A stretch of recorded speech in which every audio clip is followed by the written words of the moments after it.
Salut à tous les sportifs. Aujourd'hui on va partir sur une vidéo qui me tient à cœur parce que je vois beaucoup de boxeurs, même des talentueux, des professionnels, au moment de lancer leur crochet, ils frappent tellement fort qu'ils se retrouvent très très loin de l'adversaire, sans garde-côte, sans garde haute, et c'est vraiment dangereux. Donc je vois beaucoup de boxeurs qui frappent en crochet. Alors quand les crochets sont tout doux, il y a toujours une garde. Mais beaucoup de crochets en boxeur professionnel, kicker, peu importe les arts martiaux, au moment où ils tapent fort, ça donne ça. Donc c'est lancé très très fort, d'accord. Si ça touche, c'est KO. Je ne dis pas le contraire. Mais le problème, c'est qu'au moment d'ici, ça passe à peu près une seconde avant qu'ils reviennent en garde et qu'ils se remettent en face de l'adversaire. Et c'est ce côté-là qui me fait chier. Donc on ne va pas travailler sur remettre la garde directe. C'est à vous de le travailler en salle, en partant sparring et tout ça. Donc on va plutôt travailler sur une feinte qui va permettre à ce que votre adversaire croit que vous allez vous faire une faute, donc il va vouloir taper le derrière de la mâchoire, sauf qu'à ce moment-là, on va profiter du loupé pour gagner une vitesse de rotation. Je m'explique. On loupe et du coup, on va faire exprès de se retourner. La jambe devant, loupe, jambe devant, on prend appui dessus, et cette fois-ci on cherche la tête en sautant. Ça, c'est quand c'est bien fait. Et si jamais je veux taper fort, c'est loupé.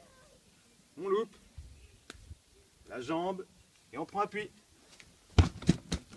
voilà ce que ça donne en rapide.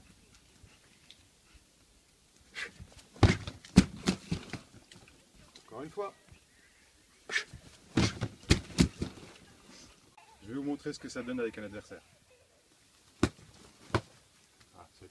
Bon, attention, bien sûr, ça demande à peine de technique, de souplesse, car il faut finir absolument dans la tête. Vous pouvez très bien finir dans le torse et les cuisses, mais pourquoi faire un circulaire? Autant directement taper en low kick comme idéal.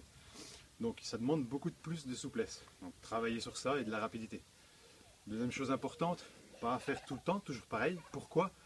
Car au moment du circulaire, si vous vous loupez ou votre adversaire a reculé, vous vous exposez à un coup. Exemple, à ce moment-là, au moment où vous levez, vous donnez votre torse pour lever la jambe le plus haut possible. Donc, ici, vous êtes susceptible de vous prendre un coup. Et si votre adversaire est décalé à votre droite, il vous mettra un coup. Voilà ce que ça donne. Ah, nickel. Elle était bien alors. Ouais. Mais oui, qu'elle était bien, mon David. Ensuite, deuxième truc à faire attention, il faut être assez rapide pour faire ce mouvement-là. Puisque tout est basé sur la rotation du torse. Si vous n'êtes pas assez rapide, vous vous exposez à prendre un coup, même avant de vouloir taper. Vous êtes dans votre délire à vouloir faire votre rotation après le crochet fait. Et si vous êtes trop lent dans votre travail, vous allez vous prendre un crochet dès le retour. Donc soyez assez rapide, sinon... Voilà, ça c'est nickel. Voilà, ça c'était les contres. Mais par contre, dites-vous que c'est très important surtout. Ne faites pas ça n'importe comment. Là, on parle plus d'un KO. On peut parler vraiment, quelqu'un qui ne maîtrise pas, de faire très mal au cervical. Ça reste un art martial dangereux. Faites pas ça avec votre petit frère pour rigoler et tout. Je préfère vraiment préciser, car en regardant la vidéo, peut-être beaucoup d'entre vous vont vouloir essayer sur leur frère, leur petit frère, ou voire même leur petite soeur. Donc je préfère vraiment mettre un grand point sur le côté dangereux. Faites-le entouré avec des gants, des protèges tibia. On ne fait pas ça n'importe comment. Car je vais vous montrer, ça peut vraiment faire très mal. D'accord? Je vous montre d'abord sur Big Love. D'abord, hein, histoire que le monsieur flippe. Donc on lance le crochet et on tourne après. Plus vous tournez vite, plus ça fera mal.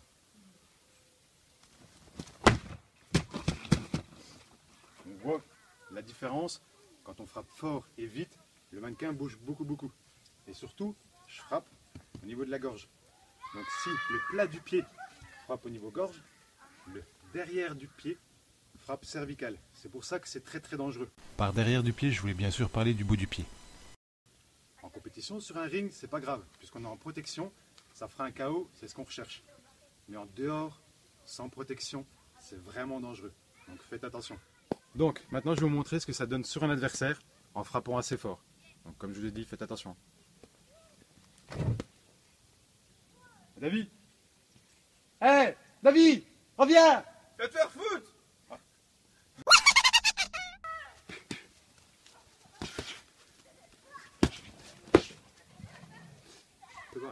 c'était bien, hein. On leur fait pas. Et voilà les sportifs, c'est tout pour aujourd'hui. Donc j'espère que ça vous a plu. Comme d'habitude, n'hésitez pas à laisser un petit commentaire en bas, savoir si jamais ça vous a plu.